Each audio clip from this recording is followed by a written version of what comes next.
And we're live. I'm used to a red light going on somewhere to just illuminate the scene and let you know that you're there. Thanks for joining me on this lovely Wednesday afternoon. Kind of nice and cool here in the Colorado Rockies with some monsoon showers, thunder showers. Haven't seen anything more than a sprinkle, just enough to really annoy the person who chose to wash their dirty car because it kind of needed to be washed. And then, you think the rain comes down, it's different than, say, a tropical rain that's largely clean. But here in the mountains air, there's always dust, there's dirt that comes down with the rain. So the car ends up typically somewhat dirtier than when you usually began. But that's the situation. Summer in the Rockies is the rain is, at least the first part of it, is kind of on the dirty side. All right, good to see you guys coming on in there a little bit by little bit. We show up as we kind of roll through the Wednesday. And let's just start. We've got China.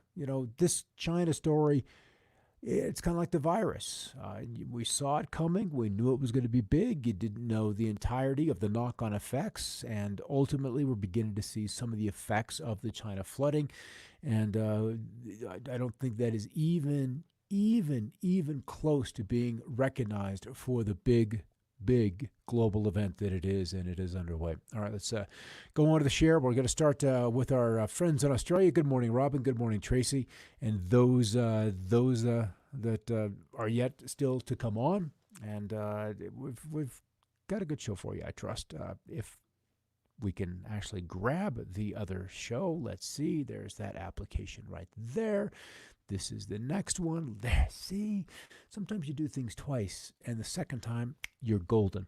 All right, looks like kind of tranquil weather in Australia, at least sort of so. As far as precip, it's just the coastal areas, particularly the eastern coastal areas, anticipating a little precip over the weekend. It's just getting nicked by a little storm.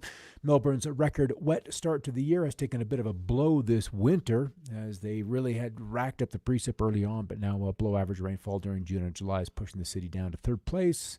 In the rainfall rankings right now, they're running about 524 millimeters, which is still pretty good, but still well shy of the record.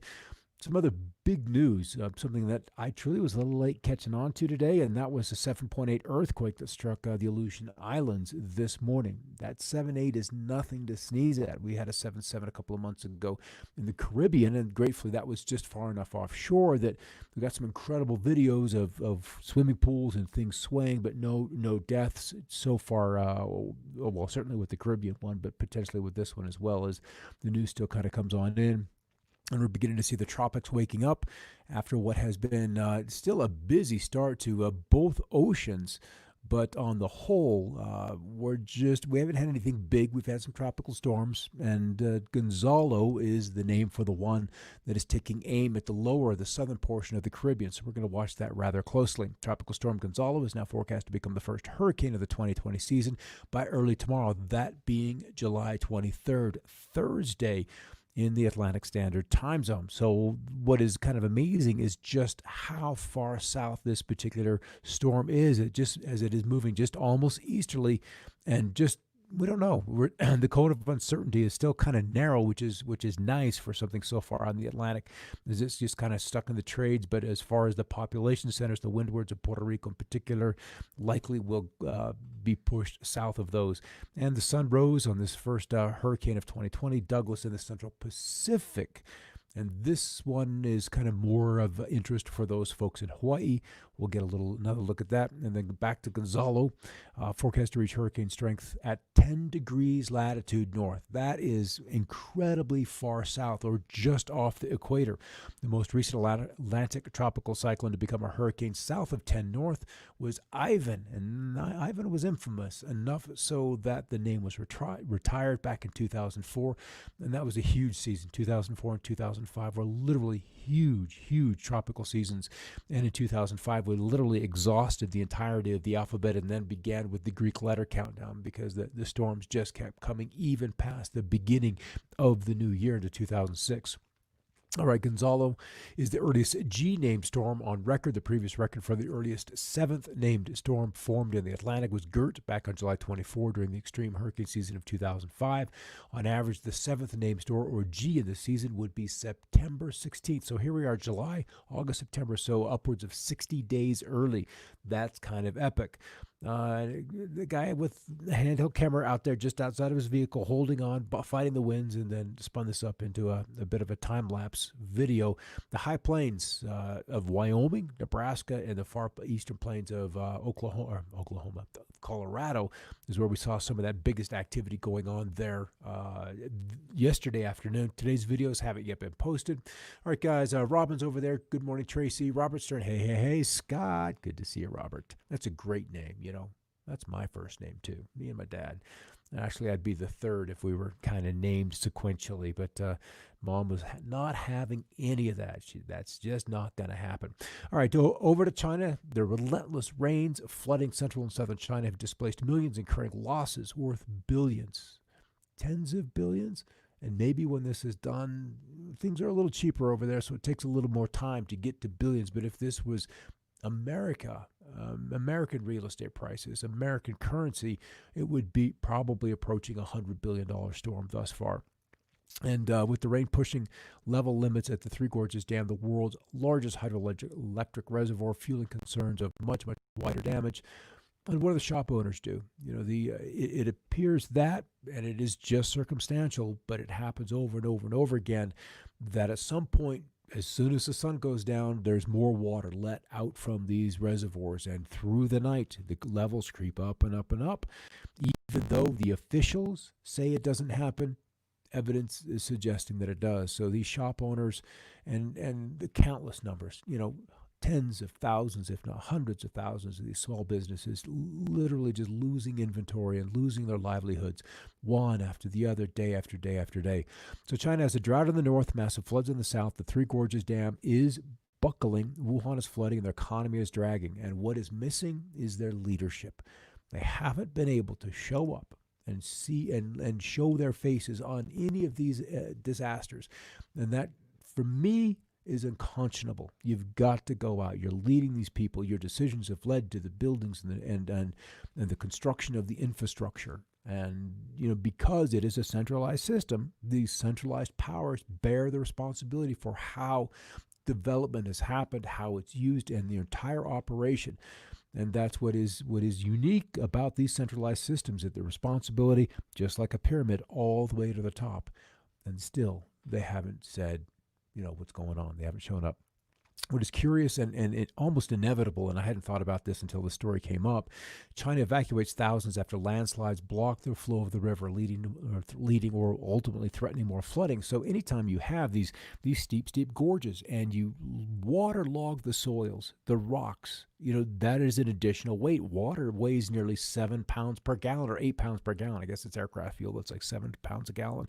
So it's heavy, 8 plus pounds per gallon. There are literally billions upon billions upon billions of gallons of water sogging and saturating these soils. So eventually it makes sense that you're going to have these landslides. So what happens? You end up with a temporary dam.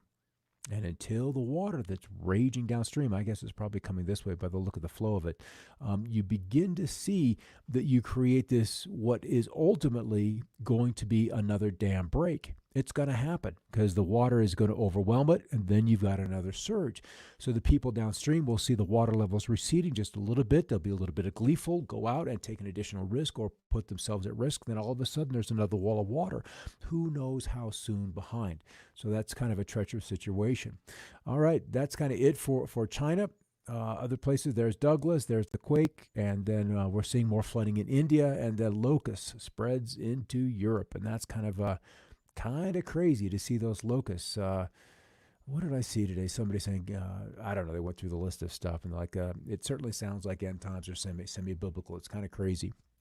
All right, China's so sad. Louisiana, we broke out the liquid IV today. I think it was 9,000 degrees today, and I'm sure that was in the shade. All right, so what I'm curious about is how much more rainfall will they get? What is still in the cards for China? So let's kind of look at the models, and what we're looking at is the reds down here, red 2, 3, 4, 5, 6, 7, 8 inches. Can you see that? And then 18 and 20 in a 1 day period. And then much, much less is we're in the lighter greens. So right now they've had an event, a slug of rain moving offshore. It's over South Korea, North Korea, and then headed towards North Japan. Northern China, fairly dry, and so are those southern locations, those tropical locations. But if we run this model out, and it'll get us about a good 240 hours, we're going to see that rain to the northeast kind of leave, head out towards Japan and then into the North Pacific. And the next 24, 48, 36 hours, 72 hours doesn't look too bad. But then as we get to this coming Sunday, there's another slug of rain coming. Another 2, 3, 4, 5 inches that looks like it's going to just slowly work its way south through China. And then more rains in northern India, through Vietnam, through Laos, through Burma, through Nepal. So it's just not quite over. But as I got a little bit farther out to probably August 3, 4, 5, it looks like a high pressure sets up. What that means or tells me is that, like so many of these events, it kind of gradually comes on and then snap, it's over, it's done, and then it turns dry. But at this point, we're into the first week of August. How many days, how many weeks is it going to take for the rivers to settle back down, for the rice fields, the grain fields, all of those to then reveal what has survived the flood? And this is going to be the scary part, because then growing season is rapidly drawing to a close. And that is kind of what concerns me. So we've got a low coming into California. I'm going to pop over here just so you can see what it looks like on the jet stream map. It's just this little guy right there. A little ripple coming into California, Nevada. But on the satellite imagery, it looks kind of impressive on the vapor imagery. So lots of monsoonal showers are kind of rolling from New Mexico on up to the north. And then we've got our little Gonzalo, that tropical storm coming on in there. And there's the rains through the southwest with a little severe weather into northeastern California. And the rain is always welcome. Maybe not so much the thunder, the lightning, but the rain is a godsend, as dry as things have been out west, and as the drought has continued to develop because of the heat, because of the dryness in this area. And then just into the northeastern U.S., which is typical, some severe weather in around. Let's come on in here. Let's look like Jersey, Philadelphia. Yeah, Karen, you probably got some rain earlier today, maybe even quite a bit. I bet it's just gorgeously green there this time of year, and I'm kind of keen on that. I see a couple of triple digits into the southwest. Looks like Sheridan, Wyoming, hitting the century mark this afternoon as well, but much cooler in Minnesota, where they've been sitting under this lovely high, keeping their dew points on the low side, so you can open those windows. That cool air can come on in. So that's certainly a welcome relief for those folks, but heat in the southwest, it's just hot. It's just hot. It's just hot. Bless their hearts.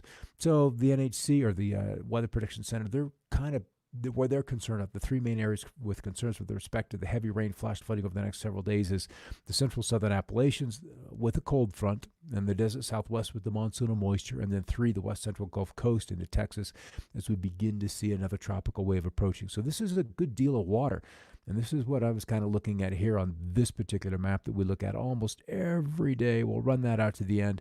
Good rains in the southwest and just along the Gulf Coast through Louisiana, Texas. The west is dry. So those showers we're seeing out there through Utah, Nevada, and into Northern California, they got to be good. They've got to be beneficial, because that's going to probably be it for a little while is this event as it moves on in. So records, maybe one place today that looks like Norfolk, Virginia at 102. Yeah, that's crazy. That's too much. And Risa looking for some thunder showers there tonight. Let's pop over here and look at your radar. Let's go over one just out of curiosity. And then some storms popping up. Amarillo, yeah, then just east of you in that location. And this is the time that eastern New Mexico, West Texas turns green. You get 3, 4, 5 inches of rain in one of these generous monsoon months, July and August. And in some instances, the plants have to soak it up. The water's got to soak in, because that has to be it to get them through the season until the early winter storms show up and you can get some snow in that particular way. But then these tend to be much more productive events. In 20, 30 minutes, you can get a half an inch of rain, and that's always welcome. So as we look out 6 to 10 days, pushing through the end of July, warm through the northwest, And I question this along the coast. I kind of think we might begin to see a little bit cooler weather, but much of the middle of the nation at or slightly below normal, and then fairly damp through Texas as these surges of tropical moisture continue to push on through. And then this high, this big fat high, and it hangs on, it hangs on, it hangs on through the 29th, through the 30th, and that may be the heat that pushes into Oregon or Washington. But in the southern states, a little bit of a cooling, a little bit of a instability, which would keep the thunder showers going. And it's just kind of typical what you would expect for July. But the big news for us is probably or will be the tropics. And it'll be this weekend because that storm is moving quickly enough that we'll get some ideas about which coastal areas are going to be under the gun. Yeah, Karen, I am a fan. I am a big fan of autumn outside of maybe the month of May. September, October, probably my favorite. October maybe more so than May. May just because everything's coming to life. But when we get to October, it's just the sweet relief from the summer heat. And then the nights are cool, but cool enough that you begin to close the windows before you head to bed. What about Alaska and that tsunami? That is something that I truly kind of snuck under my radar. I didn't see that on my typical news sources today, which is kind of embarrassing. But I'll dive into that. Let's see if right in through here, if we've got any stories. I know that there was a tsunami warning. That's actually how I came about it. I came across a tsunami warning, and that was in effect. If you're in a warned area, okay, this is just kind of generic. The warning was canceled, and that's typically the case. It was generated, but no longer poses a threat. So that's a 7-8 is kind of a big thing. And let's just say what I've noticed over these big quakes that have happened in the last year is that the big event is the big event. We don't have too many terribly strong, like a 7-8 probably wouldn't generate or make way for anything more than maybe a 6-5, which is still enough of a shaker. But then we'll see thousands of smaller quakes that'll go on for many, many weeks. In fact, they're still happening in Idaho. They're still happening in just south of Reno, Nevada, or north of Nellis. Yeah, is it Nellis Range? Around Tonopah. I guess Tonopah is probably the largest city. And then just onto the western side of Puerto Rico, their early January quake is still generating aftershock. So for me, there's something else, something bigger that just is kind of hanging on there, and we just don't have the visibility to see all that happening just quite yet. So that's kind of where we are for the day. Got a new camera. Does it look better? It kind of looks better from this end. I don't know how it's making through the compression and then back on your computer, so I'm kind of glad to see that happen. And there it went. Okay, maybe the audio stereo there, maybe it's not, but okay, that was odd. I bring up camera and it turned it off. Something's listening, and that creeped me out just a little bit. Okay, I'm going to end this because I've got another perspective coming up in 40 minutes. And that show is nearly ready. And what I wanted to talk about was the curse of coincidences and rationalizing away what you see. It's kind of an interesting topic, and kind of how we recognize issues in our life and then eventually work our way through them, or not, because ultimately everything is a choice. All right, guys, see you in a little bit. Have a great evening, and I'll see you once again tomorrow, and we'll see if we can get any video of that Alaskan earthquake, whether it's surveillance video or somebody's iPhone or so forth and so on, and maybe just how large the tsunami potentially was, because that data is out there at this point in time. All right, have a great evening. Keep looking up. I'll see you soon.